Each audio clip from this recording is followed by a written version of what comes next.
2020년 5월 후반부터 신경 쓰였던 친구가 한 명 있어요.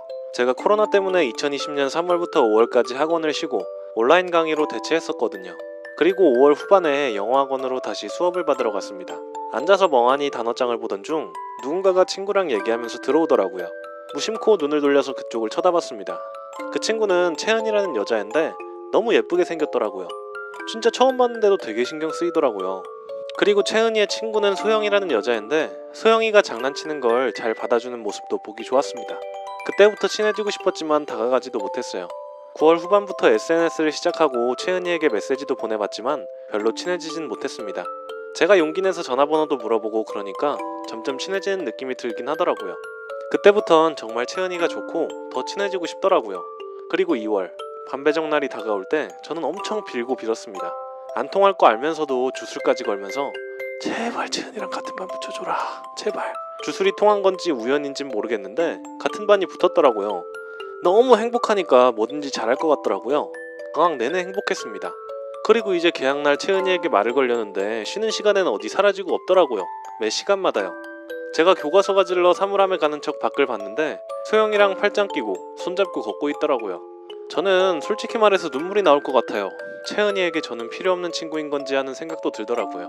친한 친구랑 팔짱 끼고 걷는 것 뿐인데 이런 생각을 하는 제가 바보 같았습니다. 현재 같은 반인 채은이의 친구와 친해져 봤는데 둘이 대화하다가 우연히 채은이 이야기가 나왔어요. 그런데 그 친구도 채은이와 별로 대화하지 못했다고 하더라고요. 저희 엄마도 너무 채은이에게 연락 많이 하지 말라고 하시는데 채은이에게 연락을 계속하고 있어요. 이틀에 한 번, 가끔씩이면 일주일에 한 번 하는데 얘기를 길게 하지도 못해요. 채은이는 늘 응!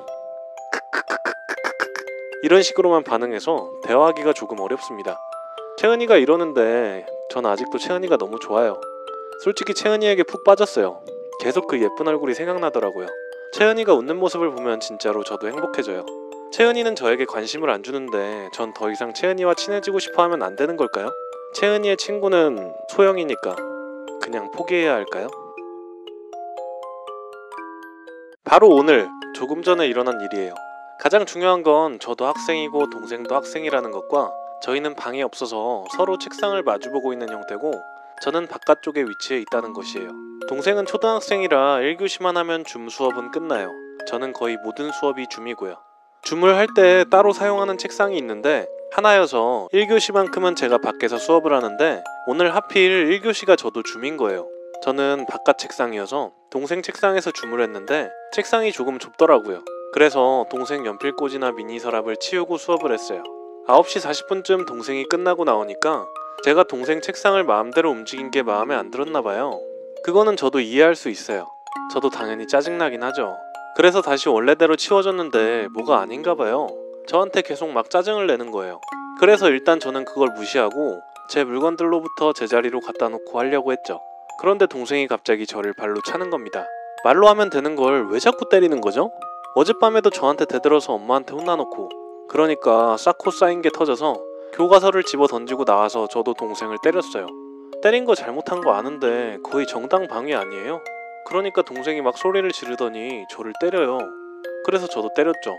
맞다 보니까 자기가 질 것 같으니까 저한테 다시 대들어요. 계속 듣고 있다 보니까 내가 왜 이렇게 살지 라는 기분까지 드는 거예요.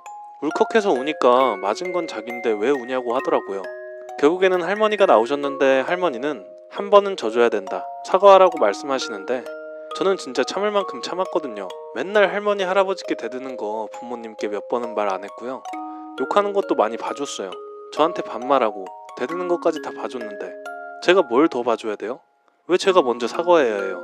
그리고는 또 엄마한테 전화해서 자기는 착하게 말했는데 언니가 무시하고 때렸다 이렇게 말하는데 이제는 그것도 짜증나요 진짜.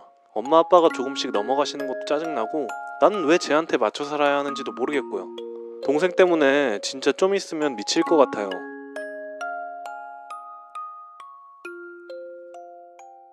중소도시의 학교를 다니다 선생님들의 횡포를 목격하며 버티고 살아왔습니다.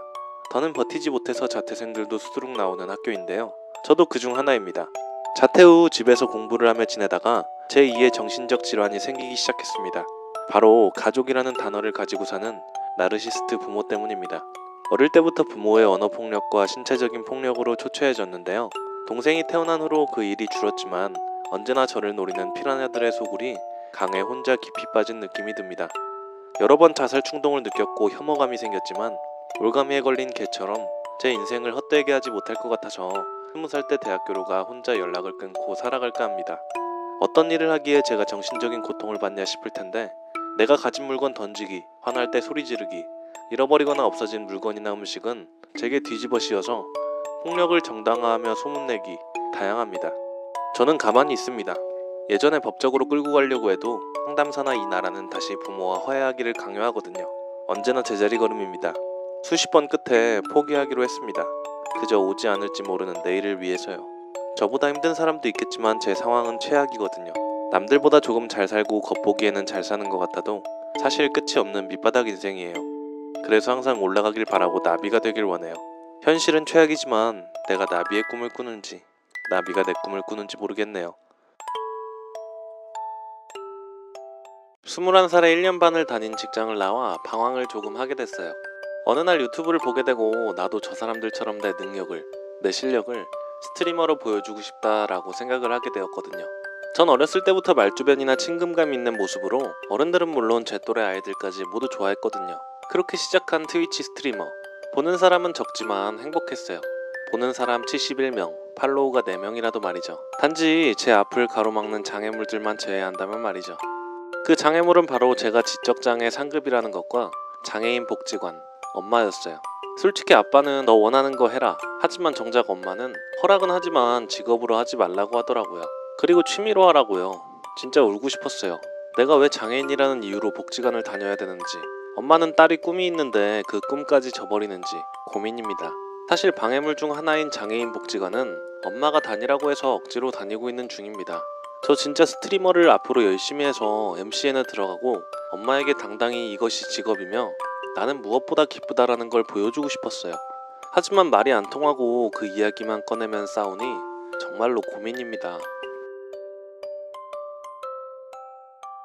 제가 친구에게 닌텐도 DS를 빌려주고 나서 생긴 일입니다. 그때 당시 집에서 게임기를 몰래 가져와서 빌려준 거였기 때문에 다시 받아서 집에 가져가면 들킬 것 같아서 조금만 더 가지고 있어줘 라고 말했습니다. 이게 그렇게 큰일이 될지 모르고요.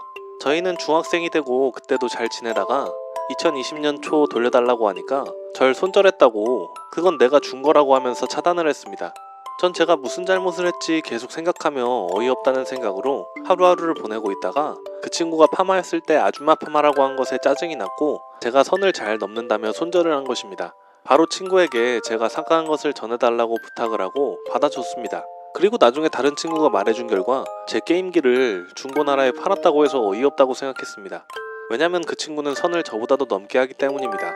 코로나 터지고 교회 다니는 애들한테 신천지, 다른 애들한테 선 심하게 넘으면서 저한테 그렇게 했다는 거에 화가 났지만 일단 참으며 지내면서 가끔 친구들한테 이야기하는데 어떤 친구가 그 친구랑 연락하면서 돈이라도 돌려달라니까 가지라고 했다며 자기 거라고 했다고 하네요. 가지라는 말은 저도 기억이 잘 안 나는데 가지고 있어줘를 가져라고 오해한 모양인데 그걸 팔고 자기 거라고 생각하니 아직도 마음이 좀 그렇습니다. 엄마 몰래 게임기 빌려준 거여서 부모님에게도 말 못하는데 어떡하죠?